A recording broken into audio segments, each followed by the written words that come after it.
On termine avec une histoire qui touche en plein cœur.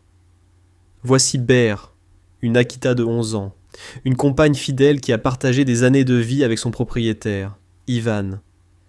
Mais parfois, aimer, c'est savoir dire au revoir. Ber vit dans un petit appartement au 2e étage, sans ascenseur. Ivan, le regard lourd, explique. J'ai Ber depuis 9 ans. Ces dernières années, elle ralentit. Elle a du mal avec les escaliers. Il baisse les yeux, sa main caressant doucement la tête de Ber, qui le regarde avec une tendresse infinie. Il y a 9 ans, je ne pensais pas vivre dans cet appartement. Ajoute-t-il, la voix brisée, ses épaules voûtées sous le poids de la décision. Ivan a rencontré Ber d'une manière inattendue. Il raconte, un sourire triste aux lèvres.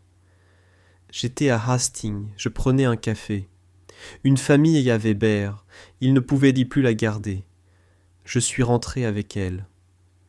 Il rit doucement, ses yeux brillants de souvenirs, mais sa main tremble légèrement sur le pelage de Ber. Elle était à peine 1 an, si douce, la plus gentille chienne que j'ai eue. Leur lien est profond. Il y a 2 ans, j'étais sans abri. Ber était avec moi. Le moment est déchirant. Ivan signe les papiers pour confier Ber à la RSPCA.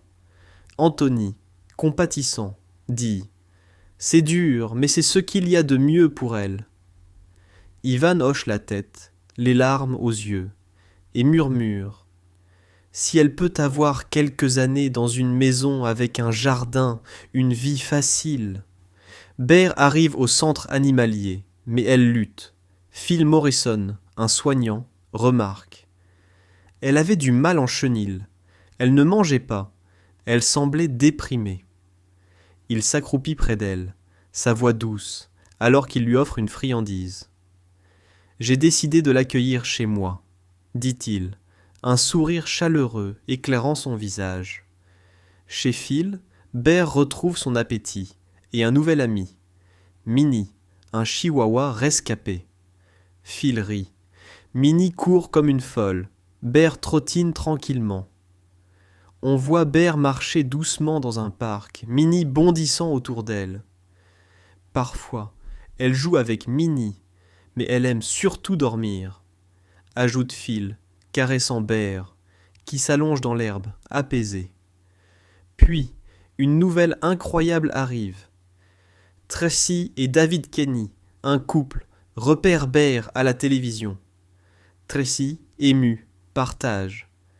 On a vu Ber dans une émission sur les vieux chiens à adopter. On s'est dit, il faut lui donner un foyer. Elle caresse Ber, qui lève la tête, ses yeux calmes rencontrant les siens. On est allé la voir, et on est tombés amoureux, dit-elle, un sourire radieux. Dans leur maison, Ber découvre un jardin. David, riant, raconte. Elle adore le jardin, elle y passe ses journées au soleil. Il pointe l'espace verdoyant, où Ber s'étire paresseusement. Tracy, qui se remet d'une opération, ajoute « J'ai eu une fusion vertébrale. Sans Ber, je n'aurais pas la motivation de marcher. » Elle marche lentement avec Ber, sa main tenant la laisse, son visage illuminé de gratitude. Elle m'aide à guérir, c'est une bénédiction. Ber trottine à ses côtés, une lueur de vitalité dans ses pas. L'histoire de Ber nous rappelle que l'amour n'a pas d'âge. À ceux qui pensent que leur temps est passé, que leurs épreuves les ont usés, regardez Ber. À 11 ans, elle a trouvé un nouveau départ, un jardin où s'épanouir. Vous aussi, vous pouvez écrire un nouveau chapitre. Et à ceux qui abandonnent leurs compagnons, qui les laissent derrière, écoutez ceci. Un chien comme Ber mérite d'être aimé jusqu'à son dernier souffle. Soyez leur foyer, comme Tracy et David l'ont été pour elle. Ber est la preuve que chaque fin peut être un nouveau début. Ber a trouvé sa place et son histoire nous inspire à continuer ce combat. Restez avec nous car d'autres héros attendent leur moment.